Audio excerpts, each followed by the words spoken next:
Today we'll be wrapping up the regular season here in year number 4 of the Golden State Warriors MyNBA franchise here on NBA 2K25. As today we'll get through the final 8 games of the year, and assuming we are seated somewhere between 3 and 6, which feels awfully likely, we will find out who we're going to play against in the first round of the playoffs. I think the team has played pretty well since the All-Star break, even if our record hasn't necessarily shown it.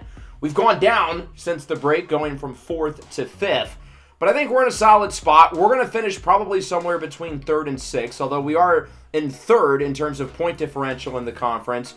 But we're 4.5 games back out of the 2nd seed. We're 5.5 up on the 7. So it seems like we're going to be somewhere in that middle cluster, likely playing against either Minnesota, Oklahoma City, or the Grizzlies in the first round. There are some surprises, though, in the Western Conference play-in race, as the Blazers have won 7 in a row. The Jazz, meanwhile, are on free fall. Now, as I said in the last episode, Utah could lose the rest of their games by 100, and it would still be a successful season, but still, that is not how they want to end things. And then the Lakers are in 10th, and that'll be relevant because, well, you'll find out in a couple of minutes. As for the East, it's a 2-horse race with the Nets and the Pacers.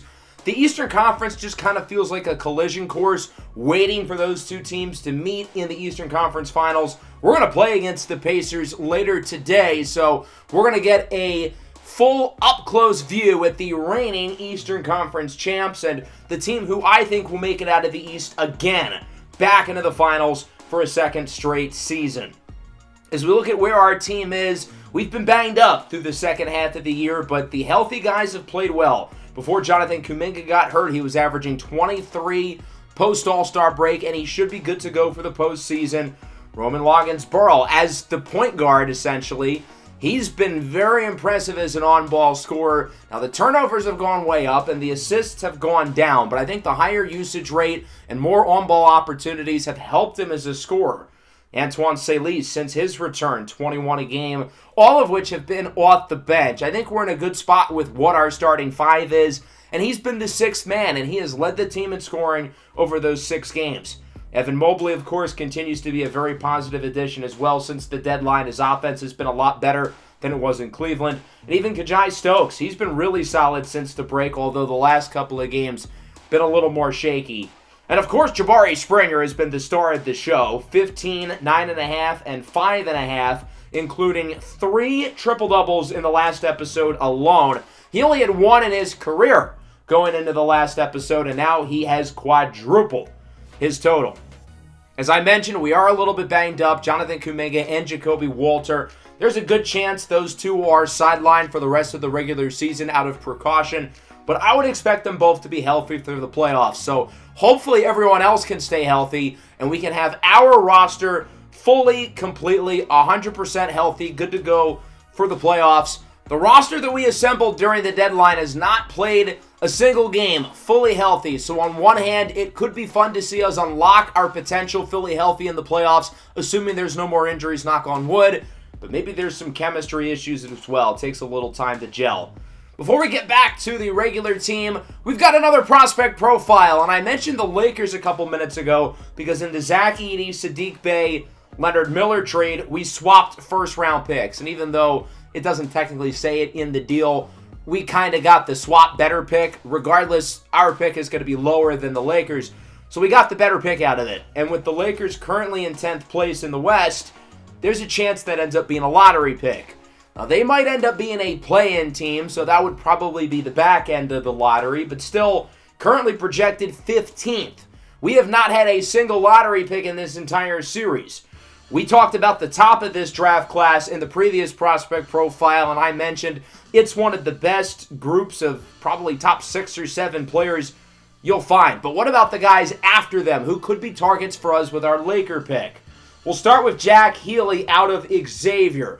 Really smart player, high IQ, good feel for the game, and he doesn't have many major weaknesses. Even though he's only a freshman, he plays wise beyond his years. Solid 3-level scorer. I want to see the three-point consistency improve. I think he's got a good knack as a playmaker. He can play on the ball. He can play off the ball. And I think his versatility offensively is what teams are really going to like and ultimately lead to him being a lottery pick. He can facilitate the offense. He can handle the ball. But he can move without the ball as well. He isn't ball dominant. And I think that type of skill set in the modern-day combo guard is so valuable. Darius Montgomery, the sophomore from Kentucky, his name has really gone up boards this year after a quiet freshman season. He's been very impressive for the Wildcats. He's sort of a jack of all trades, master of none type. He doesn't have any major strengths, and entering the NBA, you want to have those one or two skills that you can really fall back on, and I don't really think he has that.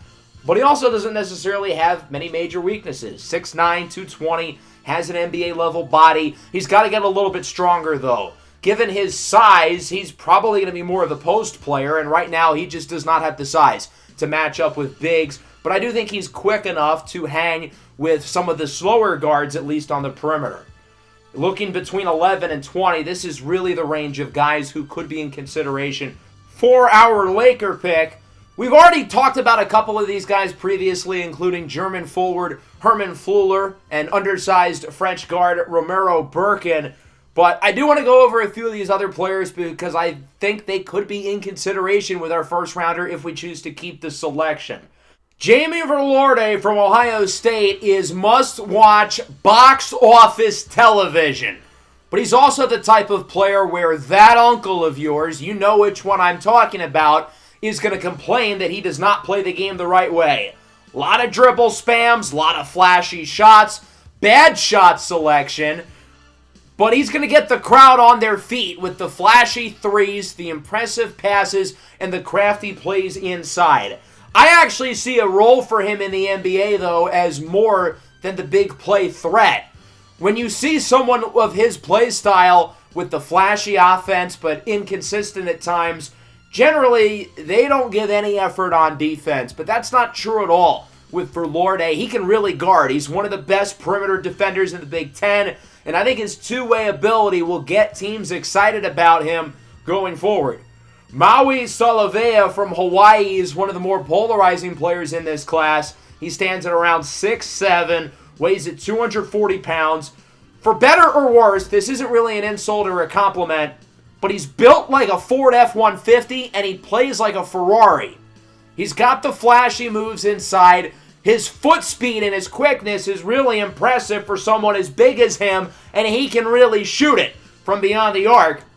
But for someone of his size and build, you'd hope he'd be able to bang with the big boys a little bit. He doesn't really have the physicality to match up with other bigs his size. I think that's going to limit him to the perimeter early on. He's got to get more physical. If he does, I think there's going to be a strong role for him in the NBA. Even though he's only 18 years old, I think he's a weight program away from being a high-level role player early in his NBA career. Moving down the board a little bit, there's a lot of guards in this range.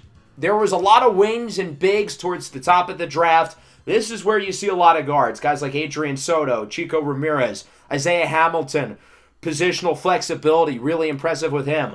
Calvin Keckbauer from Marquette. We already saw Kajai Stokes get drafted in the first round a few years ago. Shaka Smart's program is doing a great job of developing guards. What they're not doing a great job of is winning tournament games outside of the first weekend. If we want to take a swing on upside, I think Silvano Malambo could be a good choice. Hailing from the Congo, plays for the Spanish national team, 7'2". He is a mammoth of a human being, but he's not your prototypical raw 18-year-old big man. He's not a freak athlete, but what he does have is impressive offensive touch. He can score around the basket. He's a far more impressive shooter than most 18-year-old 4 and 7-footers are. And in terms of the big men in this class, there are some good ones, but they're all on the shorter side. 6'9", 6'10", 6'11". He's 7'2". I think he could be overdrafted because of that, but given his size, there's a really high ceiling. I would say the same for Socrates Delgado out of Texas. I think the upside with him is really high. And again, if we're looking for an upside swing with that Laker pick, he could be a good choice. Impressive positional flexibility. I think he has the size and length to eventually be able to guard multiple positions. He's just not really there yet in terms of his consistency on defense. I do like what he provides offensively, a little inconsistent as a shooter, but the shooting mechanics are there. He can create his own shot. He can shoot it well off the catch. And I think his theoretical defensive upside, along with what he already brings offensively, suggests that he could be a good player. If we're looking for some more polished players who are more likely to enter the rotation right away, I think some of these guys from 21 to 25 could be good choices. We'll start with Malik Poole out of Kansas. And when you hear the name Poole and see that he's from Kansas, I imagine we are all making the connection. Yes, this is Clyde Poole's twin brother. And I think the fun thing about Malik is he plays basketball the exact same way that Clyde plays football. A little erratic, a little inconsistent, but flashy, fast, and fun. So Poole did not start his career at Kansas like his twin brother. He actually started at the University of Kansas City, Missouri, where he was a really good mid-major player for 2 seasons, transferred to Kansas, and he has adjusted very well in the Big 12 with his speed and quickness and playmaking ability. I think someone's going to take a shot in the first round. Ramon Hodge, only 18 years old, but I think he's one of the more pro-ready freshmen you will find coming from Tom Izzo's program at Michigan State. I like the lefty stroke, only shooting around 30% from deep this year, but again, he's got the shooting mechanics to suggest that that will improve. I think he's got playmaking upside, and I think he's already going to be one of the better perimeter defenders the second he signs an NBA contract. What I've noticed with a lot of the perimeter players in this range of this year's class is they're not very good defensively. Hodge is. If you want someone who can really guard, Hodge could be your guy. Kemp Leonhardt from Arizona State is an interesting player. 23 years old. He's going to be 24 next year, a fifth-year redshirt senior. But he's turned into a great player for the Sun Devils, and I think he can be a Swiss Army knife in the NBA. He can guard multiple positions, although he is a little inconsistent defensively.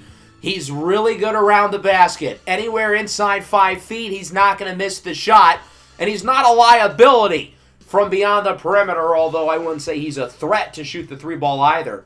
Kobe Cabiner from Syracuse is one of the best pure passers in this class. If you're looking for a floor general, true point guard type, he's your guy. 6'4", around 190 pounds, one of the better playmakers in the class. Up and down freshman season as a scorer, but there absolutely is some long-term upside there. The efficiencies are not great. The game-by-game consistency is not great, but I think there is some upside there, and I can say the same defensively as well. I think he's got some room to grow, but could be a good defender in the future. Deode Seville from Villanova is the last guy we're going to go over. Really smart player. As you can see with the film, he's able to dodge the screen. He can run the floor a little bit with the ball. I don't think he's ever going to be a primary playmaker, but a secondary guy who can handle the ball, who can play make a little bit, who can create for himself a little bit. He's definitely a work in progress offensively. He is averaging 17 points per game at Villanova, likely the Big East Player of the Year. I don't know if this offense will be a seamless transition into the NBA, but I like his athleticism. I think he's got good foot speed for someone his size, and he can somewhat hang on the perimeter. And I think he's got enough size and strength already to hang with the big boys. And if nothing else, I think he'll be a good post defender, good rim protector at the next level. Let's take a look at these mock drafts now that we have a somewhat high pick. CeCe Cunningham from Miami has kind of become the de facto favorite for the number 1 pick. I don't think it's a lock, but I think it's more likely than not at this point. And then after that, the draft really is wide open to number 2. This mock draft would have us picking Kobe Cabiner. I think that'd be a fun pick. We mentioned that he's one of the better playmakers in this class, and the number 1 thing this team needs is playmaking. So it would certainly fill a hole.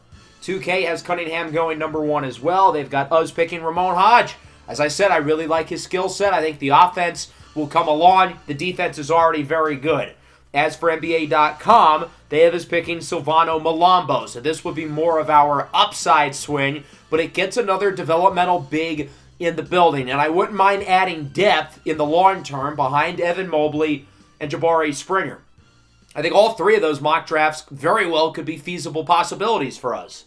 So now all hands are on deck for the final 8 games of the regular season. We're currently in 5th place. We're about to play Memphis, who's in 6th. This game could really matter in terms of seeding implications, but as I said earlier, I really want to play Indiana. The Pacers made the finals last year. I think they're the best team in the Eastern Conference. So we're going to simulate through these first 2 on the road against Memphis. That's a big game. And then at home against the Nuggets, who are without Nikola Jokic, who is currently hurt. There's no excuse that we don't win that game. I'd like to think we can beat Memphis, though. We've beaten a lot of good teams over the last month or so, but unfortunately the offense really struggled. We ended up only scoring 89 points. The Grizzlies took a page out of our book. Their top 4 scorers all had 17. Salise had 20, but on 21 shots. Mobley and Springer combined to go 9 for 29. But we ended up blowing out the Nuggets, 27-4 for Rolog. Given the minute distribution by the Nuggets, it looks like they have fully embraced the tank. Salise did not shoot the ball very well again. Neither did Evan Mobley, only 4 for 13. We're still in 5th place. We haven't lost much ground, even though we fell to Memphis. And that'll bring us to this matchup against the Pacers. We've played well against good teams over the last couple of months. We beat the Rockets twice, beat Oklahoma City. We were competitive all 3 matchups against San Antonio, competitive against Minnesota, but these guys had the best record in the NBA right now. Tyrese Halliburton is coming off a 3-point, 20-assist game in their win over the Knicks, having a down season efficiency-wise, but has still been very good. The biggest reason why this team has taken a step up is the emergence of Bennedict Mathurin. Nearly identical numbers to last year, not a one-year wonder. And then Jarris Walker making the All-Star team as well. That certainly came as a surprise, especially with Bennedict Mathurin not making it when he has clearly been their second best player, but I digress. The Pacers are an interestingly built roster because obviously they've got some really good firepower in the backcourt with Halliburton and Ben Math, but they don't have a lot of guard depth otherwise. This team is built around size with guys like Keyshawn George, Pascal Siakam, Terry Shelton, guys who are big, guys who are strong, and will out-muscle your smaller defenders. Keyshawn George, one of those names I mentioned, he really struggled last year in the finals, but has been a really good bench piece for this team. The Pacers are mixing and matching in the starting lineup. Nick Smith will join Halliburton in the backcourt. I think he's better than Ben Shepherd, but he's a far better shot maker, and I feel like that's what they need off the bench, so I don't really agree with that. Jarris Walker, meanwhile, starting over Pascal Siakam. I do agree with that. The Pacers just gave Siakam a big extension, and I don't know why. He's been pretty horrible. That feels like a move that could really damage this team's championship window.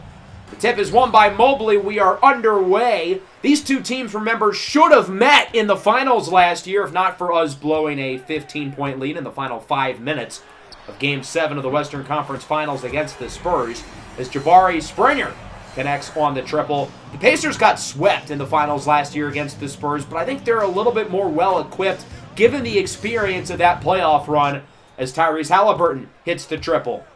These guys move really fast. They shoot a lot of threes, one of the fastest tempos in the NBA, so we're going to have to run up and down the floor all night as Mobley is in for the layup.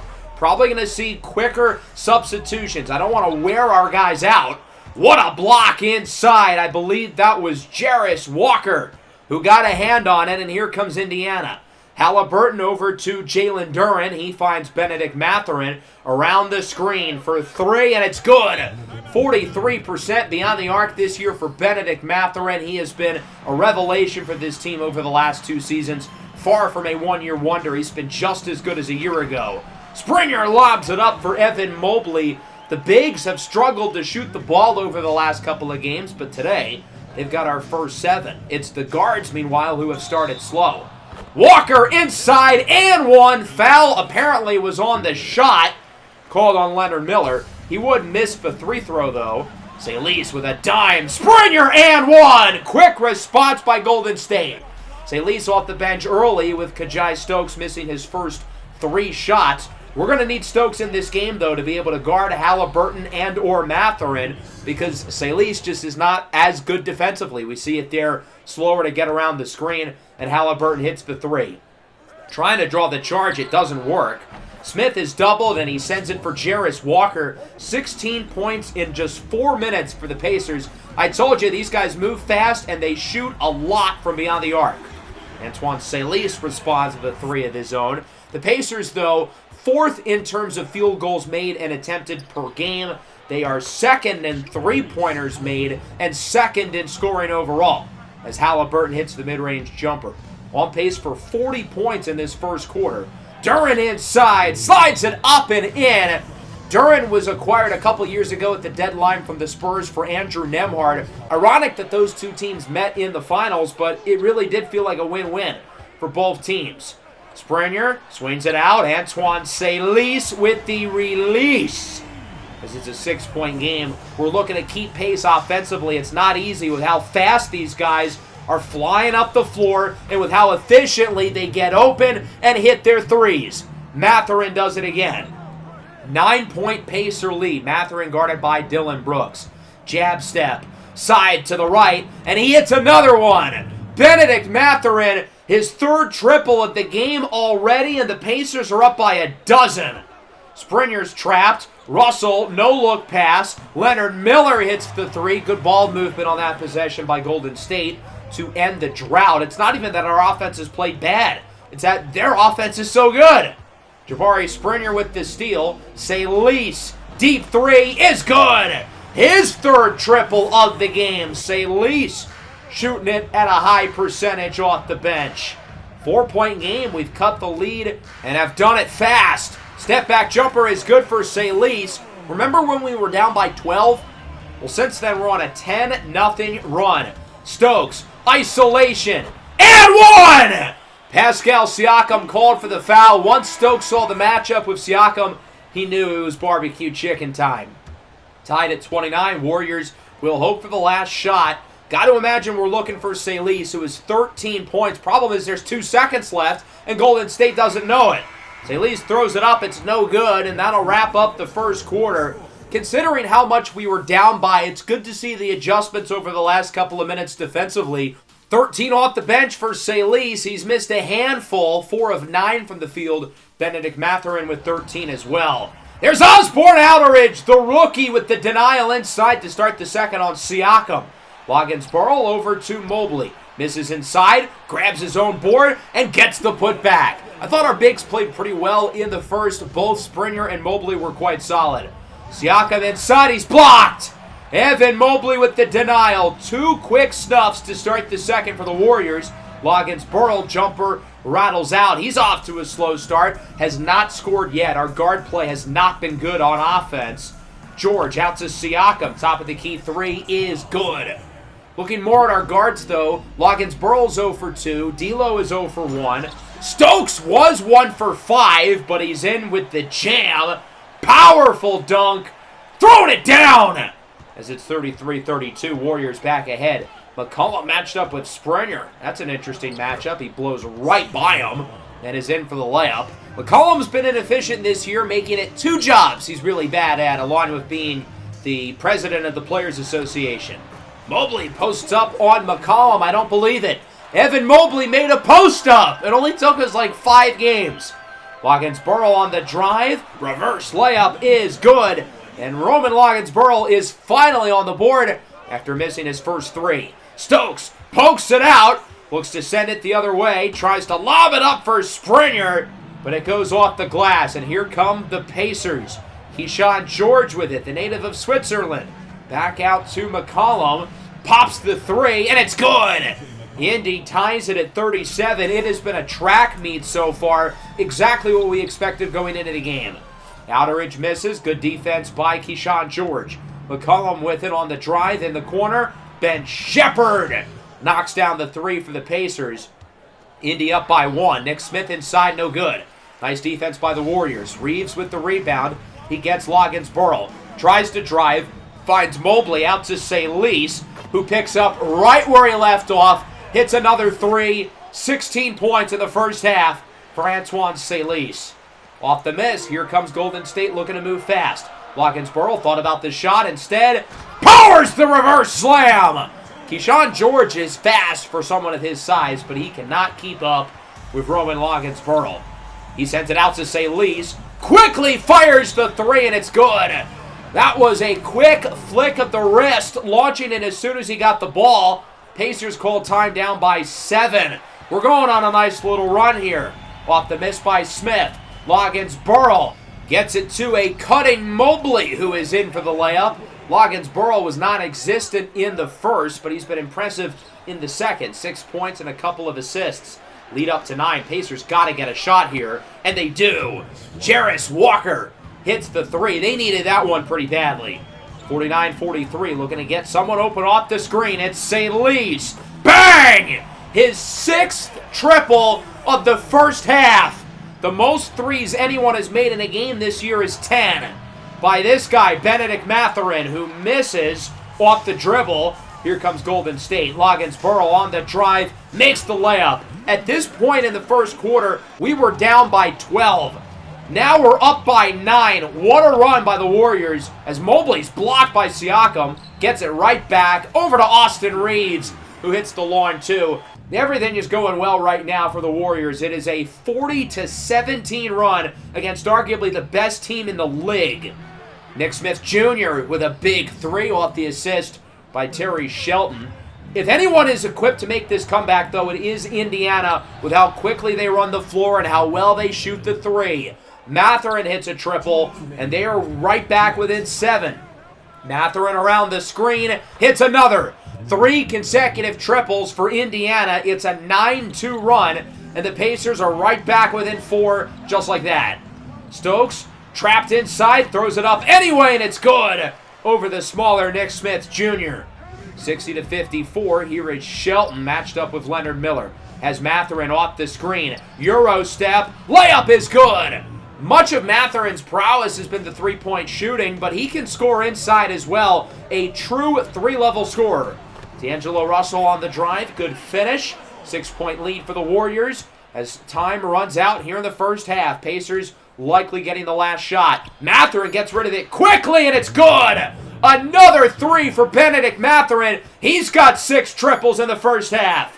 St. Lee's hoping for a better look, and that one is off the mark.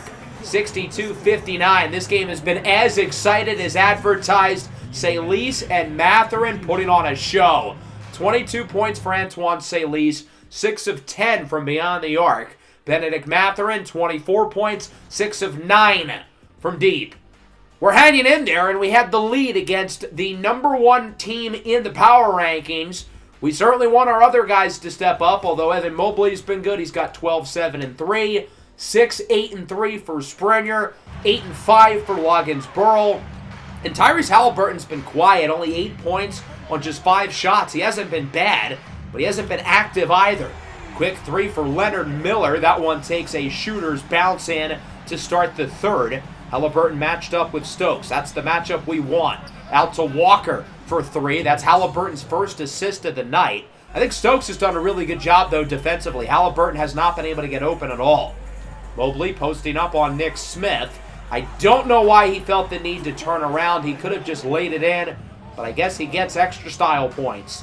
67-62. Mathurin trying to get Duren on the post up. Instead gets the screen and buries another 3 as it rattles home for his 7th of the game. We're tied at 67. Halliburton blocked! Kajai Stokes with the stuff. Pacers would take the lead, though, following a pair of 3 throws. Loggins-Burrell on the drive with the jam. Look at the scoreboard. Nice. 69-69. But again, to think 7 minutes ago we were up by 11, and now it's tied. Pacers now up off the 3 by Jarris Walker. Walker was inefficient in the first half, shooting it well early in the third. Pacers force the turnover. It's Smith with it. Looks to bring it himself out to Halliburton. Drives in, floats it up, and somehow it goes through like a magician. I don't know how he pulled that one off. 74-69. Stokes looking for the pick and roll. Springer with the slam.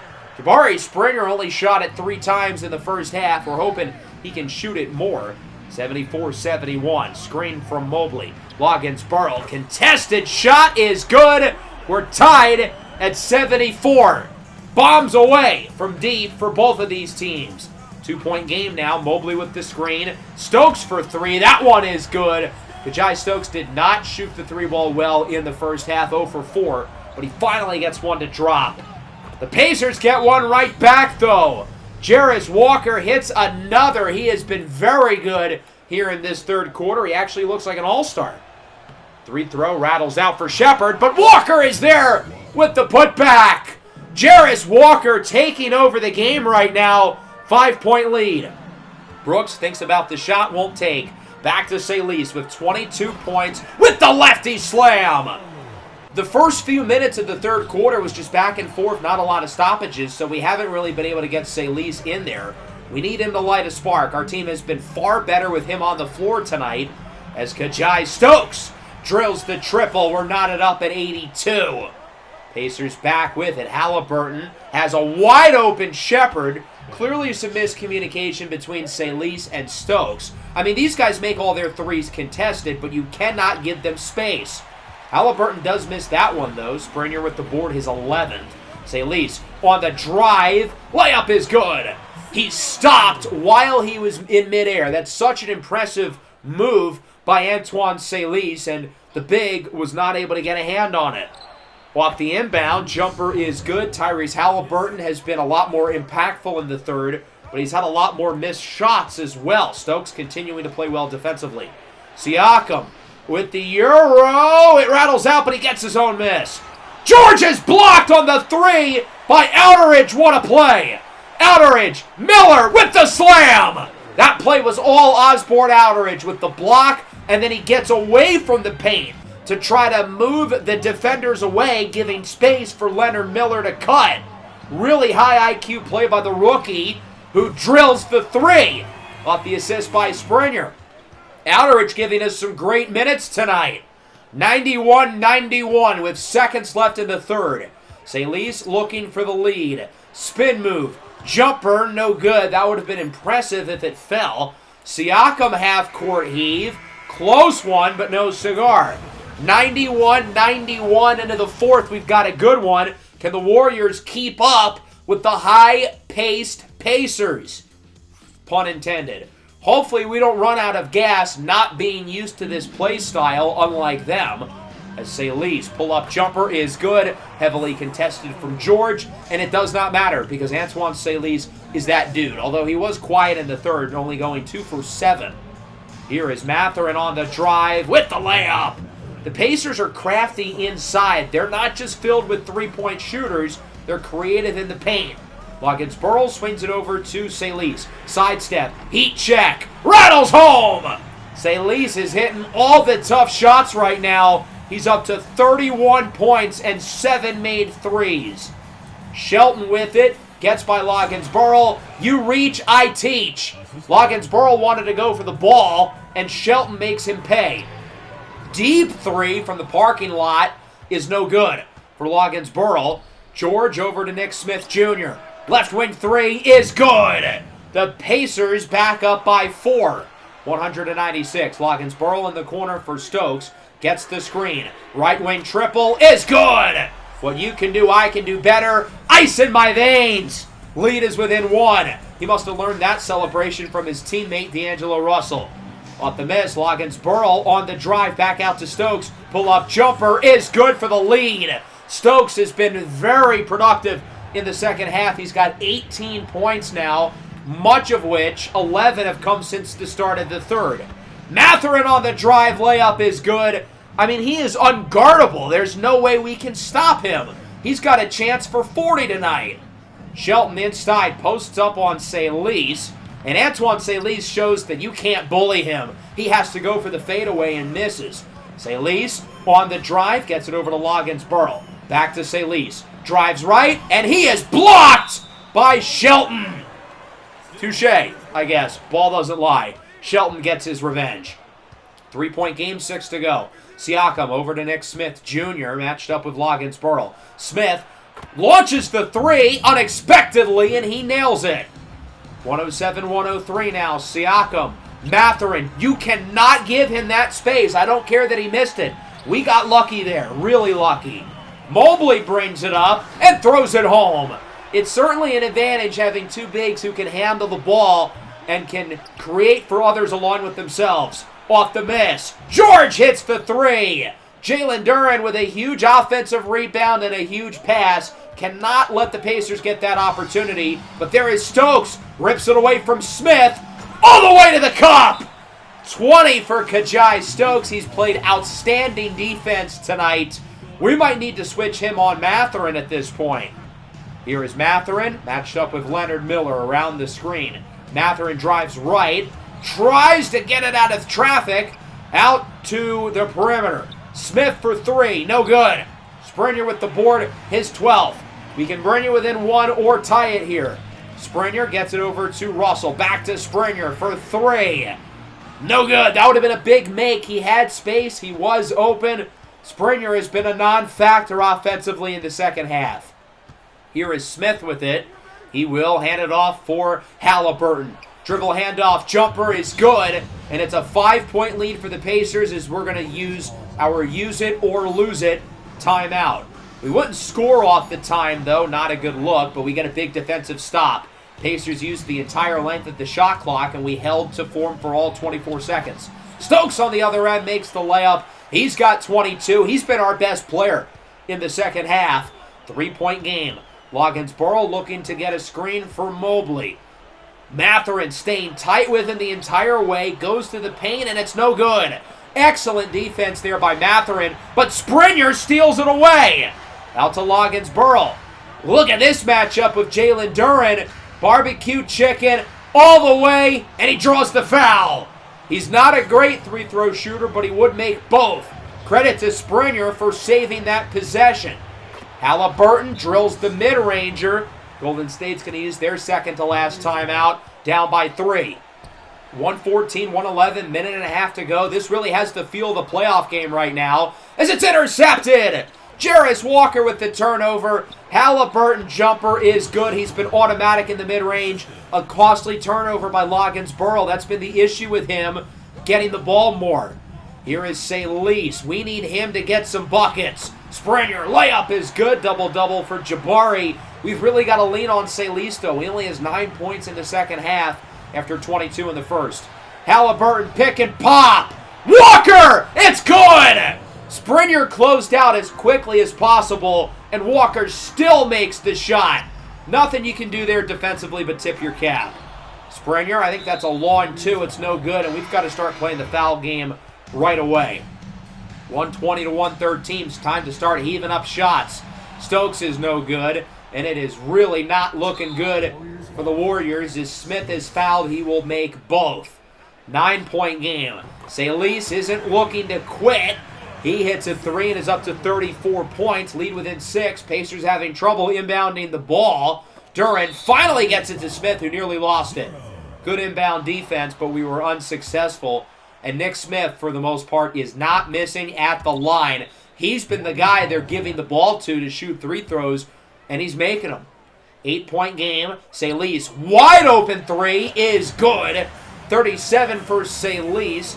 That is his 9th 3 of the game. It ties a career high. And we're going to continue to play the foul game.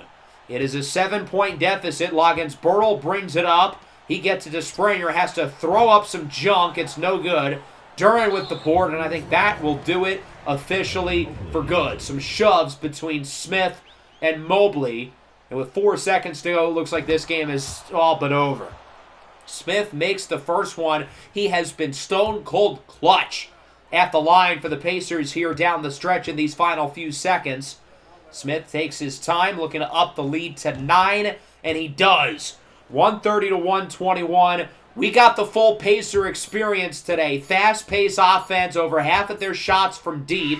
Loggins-Burrow makes the shot, but it will not count. We were definitely competitive against one of, if not the very best team in the league, but we also had some chances to win it. We were up at half, tied after the third.